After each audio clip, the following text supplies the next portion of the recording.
Hello friends, this is Pinky. Welcome to logical thinking. I hope आप सब अच्छे होंगे, मस्त होंगे, तंदुरुस्त होंगे। आज हम समास को करेंगे। समास अपने आप में ही बहुत ज़्यादा इंपॉर्टेंट है और समास से हर साल आपसे एक क्वेश्चन जरूर पूछा जाता है, चाहे आपका कोई सा भी लेवल हो, चाहे पीआरटी हो, चाहे टीजीटी हो, चाहे पीजीटी हो। ओके, तो आज हम अपना टॉपिक स्टार्ट करते हैं। समास शाब्दिक अर्थ है संक्षेप, सामाजिक पद, समस्त पद और संपूर्ण। शब्द की संरचना सम प्लस आस, क्या आएगा? सम प्लस आस से बना होता है आपका समास। परिभाषा देखो, जहां एक शब्दांश या एक शब्द आजन्म जैसे प्रतिजन्म, या तो आपका एक शब्दांश हो या एक शब्द हो, उन दोनों से मिलकर क्या बनेगा? आपका एक शब्द बनेगा जिसको क्या कहेंगे? आजन्म। आजन्म में आ आपका क्या है? शब्दांश है, और जन्म क्या है? आपका एक शब्द है। एक शब्द या दोनों ही आपके शब्द हो सकते हैं। दो शब्दों से भी आपका क्या बन सकता है? समास बन सकता है। माता पिता, दिनों दिन।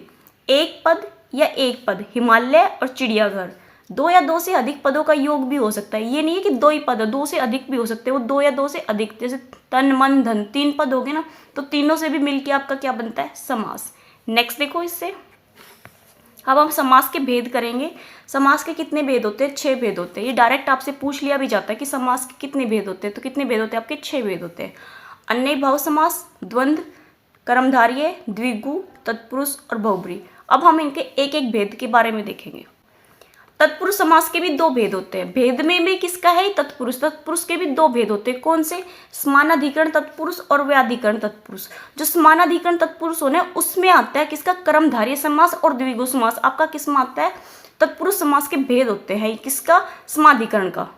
ओके, अब देखो, जो कारक चिन्ह होते हैं ना, कारक, वो भी आपके किस में आते हैं? तत्पुरुष समास में आते हैं। जो हमारे कारक 6 है ना, वो है कर्म, करण, संप्रदान, अपादान, संबंध और अधिकरण।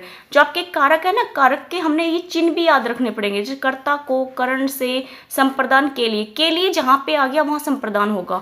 अपादान से अलग, मतलब कोई चीज़ एक दूसरे से अलग हो रही, वहाँ अपादान। संबंध का के की, जैसे मेरा आपसे संबंध है तो उनके लिए जो प्रयोग होगा का चिन्ह होगा। ठीक है। अधिकरण में परे, पर भी आ सकता है आपका, अधिकरण में भी आ सकता है। अब देखो इसके भेद। अव्ययी भाव समास, अव्ययी प्लस भाव से बना है अव्ययी भाव समास। अव्ययी का मतलब होता है अखर्च, जिसे खर्च नहीं किया जा सकता। भाव का मतलब होना या पाया या जाना। ओके, अब देखो, अव्ययी भाव के लिए आपको 3 चीजें याद रखनी है। या तो उपसर्ग होगा, या अव्यय होगा, या निपात होगा। ठीक है।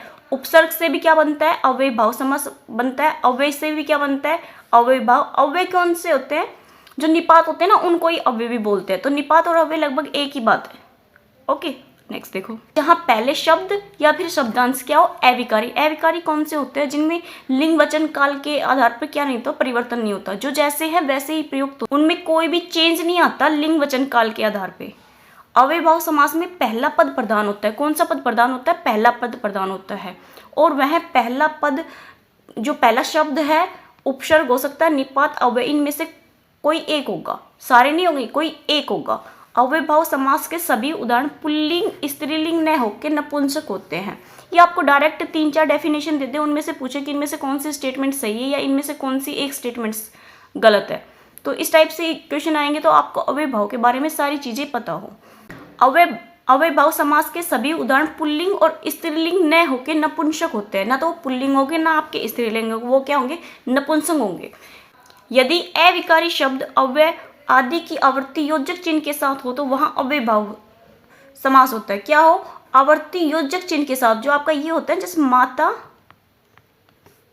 पिता, तो ये वाला जो योजक चिन्ह होता है ना, इसमें ये किसका होता है? अव्ययभाव का होता है। ये आपका द्वंद्व का भी होता है, लेकिन द्वंद्व की कंडीशन अलग है, वो मैं आपको आगे बताऊंगी। नेक्स्ट देखो, उपसर्ग कैसे निकलता है ये देखो। उपसर्ग वाले शब्द देखो, जैसे पराक्रम है, पराक्रम में परा क्या है? आपका उपसर्ग है। उपवन, उपवन में उप क्या है? आपका उपसर्ग है। पर्यावरण में परि क्या है? आपका उपसर्ग है। तो क्या है जिसमें उपसर्ग प्लस शब्द हो, वो किसके उदाहरण है? अव्ययभाव के समास के। निपात, अव्ययभाव प्लस शब्द क्या बनेगा? आपका सामासिक पद बनेगा। जैसे यथाशक्ति, यथा क्या है? इसमें निपात है, और शक्ति क्या? एक शब्द है। तथा योग्यता, तथा क्या है? आपकी एक निपात है। तथा के तथे नहीं बनेगा, तथाओ नहीं बनेगा। क्या बनेगा? ओनली तथा का तथा ही रहेगा, चाहे वो आपका स्त्रीलिंग में या पुल्लिंग में हो। वैसे आपको बता दिया है कि स्त्रीलिंग और पुल्लिंग नहीं होते, इसमें सारे क्या होते हैं? नपुंसक होते हैं। तो ये वाली चीज भी ध्यान रखना। अब देखो अव्यय शब्द, जैसे धीरे धीरे, धीरे धीरे होगा, इसका धीरो नहीं बनेगा। ये चीज है अव्यय। अव्यय क्या होता है? जिसमें कोई चेंज ना हो लिंग वचन काल के आधार पे, वो आपके अव्यय होते हैं। अभी अभी, अभी अभी रहेगा, हमेशा आपको अभी अभी ही मिलेगा, हर सेंटेंस में या हर वाक्य में या हर पैराग्राफ में, किसी में भी देख लेना। आजकल, आजकल ही होगा, आजकल नहीं होगा। ओके, नेक्स्ट देखो। अब मैंने ये जो शब्द लिख रखे हैं ये सारे ही किसके हैं? आपके, जिनमें परिवर्तन नहीं होता, ये अव्यय है, ये एज इट इज आ जाते हैं। कई बार तो आपको 4 ऑप्शन दे देता है और उनमें से पूछता है, एक ऑप्शन गलत दे देगा और उसमें से पूछता है कि आपका अव्यय भाव समास कौन सा नहीं है। जैसे धीरे धीरे, अभी अभी, आज कल, अलग अलग, कब कब, इधर उधर, दिनों दिन, रातों रात, बातों बात, कानों कान और हाथों हाथ। ये किसके उदाहरण बता रही हूँ मैं? अव्यय भाव समास के उदाहरण बता रही हूँ। नेक्स्ट हमारा कौन सा भेद है? देखो, नेक्स्ट है हमारा द्वंद। द्वंद की अलग कंडीशन है, अव्यय की अलग है। वैसे आपको इनकी कंडीशंस ध्यान रखना है और आपको कोई एग्जाम्पल रटने की जरूरत नहीं है या ज़्यादा कुछ करने की जरूरत नहीं है। सिर्फ आपको कंडीशंस पता हो कि अव्यय कब होगा और द्वंद कब होगा या बहुब्री कब होगा। ओके, देखो, जहां दोनों पद प्रधान हो, इसमें क्या है? दोनों ही पद आपके क्या होंगे? प्रधान होंगे। जहां दो पदों के बीच प्रतियोगिता, प्रतिस्पर्धा या द्वंद पैदा हो, मतलब दोनों के बीच कंपटीशन होगा, जो वर्ड होगा ना उन दोनों के बीच। जैसे राम और रावण में भी था, कृष्ण और कंस में था, भीम और दुर्योधन था, भाजपा और कांग्रेस में भी है। तो देखो, द्वंद का क्या बताया मैंने? दोनों के बीच में क्या हो? कॉम्पिटिशन हो। इन्हीं में से कोई आपको उदाहरण उठा के रख देगा एग्जाम में और पूछेगा कि भाई इनमें अव्यय भाव समास है या नहीं है। सभी विलोम शब्दों में द्वंद्व समास होता है। किसमें होता है? सभी विलोम शब्दों में, मतलब एक दूसरे के जो अपोजिट होते हैं ना, उनमें भी क्या होता है? आपका द्वंद्व समास होता है। जैसे लाभ और हानि, लाभ का उल्टा क्या है? हानि। तो ये किसका उदाहरण है? द्वंद्व का। जय का पराजय, सुख का दुख और दिन का रात। जहां विकारी शब्द की आवृत्ति हो, कहाँ हो? विकारी शब्द की आवृत्ति हो। जैसे लड़का का लड़की, उसमें क्या था? अविकारी थे, इसमें क्या है? विकारी। जो अव्यय था ना, सॉरी, अव्यय भाव समास था ना, उसमें था अविकारी। और जो द्वंद्व है इसमें क्या है? विकारी। विकारी शब्दों की आवृत्ति होगी। लड़का का तो लड़की बन जाता है, लड़के भी बन जाता है, इस टाइप से। ये क्या है? आपके विकारी। लड़का लड़की, बच्चा बच्चा, सुंदर सुंदर, ये क्या है? आपके विकारी। जहां शब्दों की अर्ध आवृत्ति या पुनरावृत्ति हो, या तो अध्याय या शब्द पूरे है। जैसे चाय के साथ चाय वाई नहीं बोल देते, खाना वाना दे दो, चाय वाई दे दो, धागा वागा दे दो, रोटी वोटी दे दो, इस टाइप से। वाई का कोई मीनिंग नहीं होता, चाय वाई के साथ वाई का कोई मीनिंग नहीं है, लेकिन चाय के साथ वाई लगा दिया ऐसे ही। तो ये वाले शब्द भी किस में आएंगे? आपके द्वंद्व समास में आएंगे। अब इसी की कंडीशन है द्वंद्व की, जहां विकारी शब्दों के बीच मध्य में योजक चिन्ह लगा हो। आपको क्या बताया था? योजक चिन्ह द्वंद्व में भी आता है और अव्यय में भी आता है, लेकिन कंडीशंस अलग है। अब देखो, यहाँ पे क्या है? विकारी, और वहां पे क्या था? अविकारी। अविकारी कौन से होते हैं? जिनमें लिंग वचन काल के आधार पे कोई परिवर्तन नहीं आता। और विकारी क्या होते हैं? जिनके अंदर परिवर्तन आ जाता है, वो आपके विकारी होते हैं। अव्यय में क्या होता है? अविकारी, और द्वंद्व में क्या होता है? विकारी। इतना सा ही डिफरेंस है योजक चिन्ह के आने से। हम क्या देखते हैं कि एग्जाम में हमें कोई क्वेश्चन दे रखा है, उसमें आकर योजक चिन्ह लगा तो हम डायरेक्ट उसको द्वंद्व कर देते हैं, वो गलत है। उसको देखो पहले वो अव्यय है या विकारी है, सॉरी अविकारी है, या पहले देखो उसमें वो विकारी है या अविकारी है, फिर उसके बाद देखो कि उस आपसे पूछा क्या है उसमें। जहां दो शब्दों के बीच में संबंध प्रकट हो, क्या हो? संबंध हो। भाई बहन, गुरु शिष्य, पति पत्नी, जीजा साली, एक दूसरे के साथ वो क्या कर रहा है? रिलेट कर रहा है। दो या दो से अधिक शब्दों का योग, क्या हो? दो या दो से अधिक शब्दों का भी योग हो सकता है। दो शब्द होने की जरूरत नहीं, दो से अधिक भी हो सकता है। रोटी कपड़ा मकान, रोटी कपड़ा और मकान। तन मन धन, तन मन धन। आन बान शान, आन बान और शान। ये सभी इसके एग्जाम्पल है, इन्हीं में से क्वेश्चन आ जाएगा। आपको कंडीशन याद रखनी है और कुछ ध्यान नहीं रखना है। नेक्स्ट देखो, द्विगु समास। अब कौन सा आता है आपका? द्विगु समास। जहां पहला पद संख्यावाची और दूसरा पद की प्रधानता हो। पहला पद तो क्या हो? आपका संख्यावाची, और दूसरा शब्द क्या हो? प्रधान हो। पहला तो संख्यावाची, दूसरा प्रधान। एक मत, एकाधिकरण, एकांत, दोपहर, दोपहर, दो राहा। अब देखो दो राहा में क्या है? दो जो पहला पद है ना वो संख्यावाची है इन सब में। द्विमुखी, त्रिकोण, त्रिभुज, चौराहा, चौपाया, चारपाई, पंचांग, पंचामत, साप्ताहिक, अष्टांग, ये सभी किसके उदाहरण? आपके द्विगु समास के। द्विगु समास की क्या पहचान है? पहला पद संख्यावाची हो और जो दूसरा पद है वो क्या होगा? आपका प्रधान होगा। नेक्स्ट देखो, हमारे द्विगु समास में क्या आता है? समूहवाचक। जैसे सप्ताह है, पहला ही ले रखा है मैंने सप्ताह, तो 7 दिनों का समूह क्या होगा? आपका सप्ताह। ये किसका उदाहरण है? आपका द्विगु समास का है। दशक 10 वर्षों का समूह, शतक 100 वर्षों का समूह, अष्टमी 8 तिथियों का समूह, चमन्नी 4 आनों का समूह, पंजाब 5 नदियों का समूह। ये भी आपके किस में आएंगे, द्विगु समास में आएंगे। नेक्स्ट देखो, कर्मधारय समास। इससे बहुत ज़्यादा एग्जाम, इससे और बहुब्रीहि से बहुत ज़्यादा पूछा जाता है, क्योंकि इन दोनों में काफ़ी कन्फ्यूजन होता है। लेकिन आज से आपको ये कन्फ्यूजन भी नहीं रहेगा। आपको कंडीशंस देखनी है बट उसके लिए, अगर आपको कन्फ्यूजन को क्लियर करना है तो आपको कंडीशंस ध्यान रखनी है। अब देखो, कार्य धारण करने वाला, अर्थात जिन शब्दों में हमें कर्ता कार्य को करने वाले का बोध हो। क्या हो आपको, जिन शब्दों से हमें कर्ता और कार्य के करने का बोध हो। जैसे चाय वाला कार्य कर रहा है ना, तो चाय वाला, पान वाला, दूध वाला, सब्जी वाला, ये किसके उदाहरण आपके कर्मधारय के हैं। और देखो क्या कंडीशन होती है, विशेषण और विशेष्य समास क्या होता है। कर्मधारय समास में बाद वाला पद प्रधान होता है। जो आपका कर्मधारय समास है ना, उनमें जो सेकंड पर्सन होता है वो वाला पद क्या होता है, उसमें प्रधान होता है। अब विशेष्य और विशेषण की क्या कंडीशन है कि पहला पद जो आगे लगेगा वो तो आपको विशेषण होगा और बाद वाला क्या होगा, आपका विशेष्य। जैसे काला सांप, सांप है ना, सांप, सांप तो क्या है, आपका विशेष्य है। और काला क्या है, ये काले की विशेषता बता रही है, तो विशेषण है ना, ये मैंने आपको करा दिया है, तो ये क्या आपका विशेषण।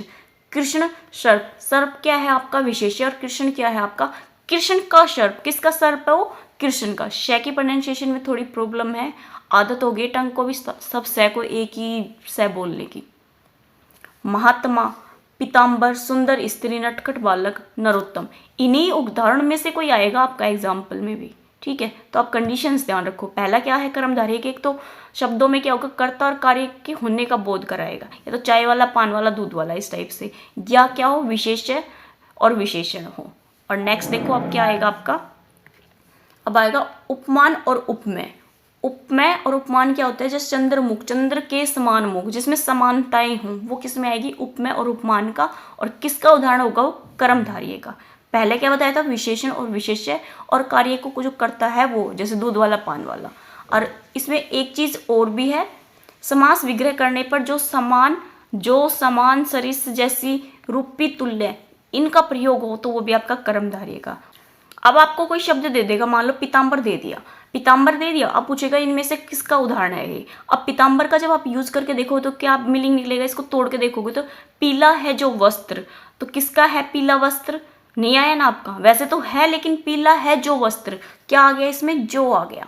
ठीक है, तो ये किसका उदाहरण, कर्मधारय। चंद्रमा के समान मुख, समानता आ गई, वचन रूपी आ गया। तो मैंने जो ये बता रखे ना, जो समान सरिस जैसे रूपी और तुल्य, जब आप उस शब्द को तोड़ेगा तो इनमें से कोई प्रयोग होता है तो वो कर्मधारय का है, और आपको कुछ ध्यान नहीं रखना। नेक्स्ट देखो, बहुब्रीहि समास। इसमें और कर्मधारय में बहुत ज़्यादा आपका कंफ्यूजन होता है। मैंने जो बताया ना, सिर्फ वो ध्यान रखना और कुछ ध्यान मत रखना, आप आराम से कर लोगे। जहाँ दोनों शब्दों को छोड़कर तीसरे शब्द की प्रधानता हो, मतलब जो शब्द यूज हो रहे हैं उन शब्दों को छोड़ के तीसरे की साइड जो इशारा करेगा वो आपका बहुब्रीहि समास होगा। जहाँ पहले व दूसरा दोनों पद गौण हो और तीसरा पद क्या हो, मुख्य हो। जो पद दे रखे हैं वो नहीं होंगे उसमें, वो तो गौण होंगे, वो तो मतलब एक तरीके से तीसरे की साइड इशारा करेंगे।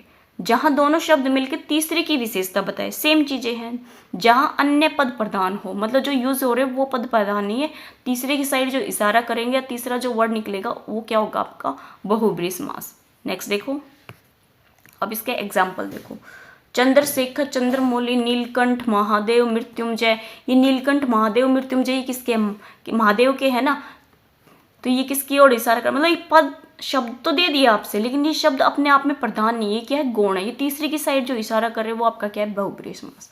वाहक, एकांत, विनायक, गजानंद, लंबोदर, गजानंद, त्रिदेव, ये किसके हैं, आपके गणेश जी के हैं, तो ये खुद न होके तीसरे की साइड इशारा कर रहे हैं। अब देखो, पीताम्बर, पीताम्बर किसको कहते हैं, विष्णु भगवान को कहते हैं। अब मान लो आपको ऑप्शन में देख दिया पीताम्बर और कर्मधारय भी और बहुब्रीहि भी है, तो आप किसको करोगे, आप हमेशा पहले किसको करोगे, बहुब्रीहि को करोगे। अगर कर्मधारय और बहुब्रीहि दोनों दे रखे हैं तो पीताम्बर किस में है आपका, बहुब्रीहि में भी और कर्मधारय में। अगर वैसे मीनिंग निकालेंगे तो विष्णु भगवान आ गया, और वैसे निकालेंगे तो पीला है जो वस्त्र, तो पीताम्बर किसका होगा, आपका कर्मधारय का। तो ऑप्शन के अकॉर्डिंग चलना है, पहले प्रायोरिटी किसको देनी, बहुब्रीहि को, उसके बाद आपने किसको देनी है, कर्मधारय को, ऐसे करना है। ओके, अब देखो, दिगंबर, जैन को कहते हैं, हलधर किसको कहते हैं? बलराम को कहते हैं। चक्रधर विष्णु को कहते हैं। गजाधर किसको कहते हैं? हनुमान को। गदा होती है ना हनुमान जी के पास, इसलिए। वीणा प्राणी किसे कहते हैं? सरस्वती को। चक्र प्राणी विष्णु को और चतुर्भुज भी विष्णु को। चंद्रमुख किसे कहते हैं? ब्रह्मा को। त्रिलोकी विष्णु को और जलज कमल होता है। जलद आपका क्या होता है? ये तो काफ़ी आते हैं, इनको तो आपको इजीली पता होगा। नेक्स्ट देखो, अब आपका आता है तत्पुरुष समास। जो तत्पुरुष समास है इसमें सिर्फ विभक्तियों का प्रयोग होगा और कुछ नहीं होगा। विभक्ति ध्यान रखनी है, हम किसी वर्ड को तोड़ेंगे तो अगर विभक्ति का प्रयोग हो रहा है तो वो आपका तत्पुरुष का है। दूसरे द्वितीय उत्तर बाद वाले पद की प्रधानता होती है। दूसरा शब्द उपमान उपमेय विशेषण नहीं होते। क्या नहीं होते? उपमान भी नहीं होते, विशेषण भी नहीं होता, और आपका विशेष्य आएगा एक आदर्श। क्या आएगा आपका? विशेष्य।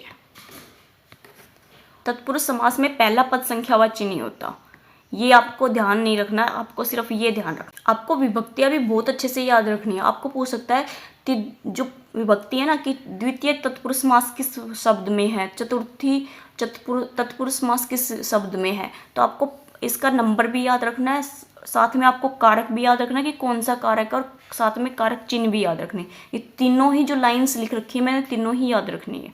अब देखो कर्ता कैसे आएगा? कर्ता ऐसे आता है। कर्ता ने कर्म को करण से के द्वारा, यहाँ पे क्या है? के द्वारा। के द्वारा आए तो आपका करण है। संप्रदान के लिए क्या होता है? के लिए। अपादान से अलग होना, संबंध का के की अधिकरण में पर और परे।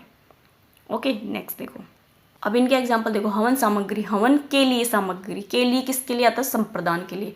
हिमालय, हिमालय में क्या है? का किसका है? संबंध का। विद्यालय, विद्या के लिए आलय, तो के लिए किसका है? संप्रदान। पेट में दर्द किसका है? अधिकरण। राजपुत्र, राजा का पुत्र, राजा और पुत्र के बीच में संबंध है तो ये किसका आ गया? संबंध का। गृह प्रवेश, घर में प्रवेश, तो किसका? अधिकरण। घर अंदर जा रहे हैं तो में आएगा, वो किसका होगा? अधिकरण का। अगर बाहर है तो अपादान, अलगाव चीजें होती है। भारतवासी, भारत का वासी, संबंध है। देश निकला, देश से निकला। आप बीती, आप पर बीती, पर किसका? अधिकरण का। रोग मुक्त, रोग से मुक्त, किसी चीज से मुक्त हो गए ना, अलग हो गए ना, अब तो ये किसका है? आपका अधिक उसका अपादान का। देखो रोग से पीड़ित, रोग से पीड़ित, से है तो आपका किसका? ये संप्रदान का है।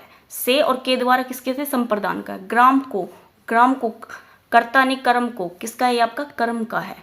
सभी ये ध्यान रखना है, मैंने सबका नहीं लिखना है क्योंकि आप याद करोगे तो आपको इजीली याद हो जाएंगे। विभक्ति भी, कारक चिन्ह भी और कारक भी, आपको तीनों ही चीजें याद रखनी है। वो सभी किसके आएंगे? आपके तत्पुरुष समास के। ओके, आज का हमारा टॉपिक इतना ही था। समास के मैंने आपको सारे ही भेद बता दिए हैं, इन्हीं में से क्वेश्चन पूछा जाता है। ओके, अगर आपको वीडियो पसंद आई हो तो लाइक कीजिए, सब्सक्राइब कीजिए और ज़्यादा से ज़्यादा मेरे साथ जुड़िए। Thank you.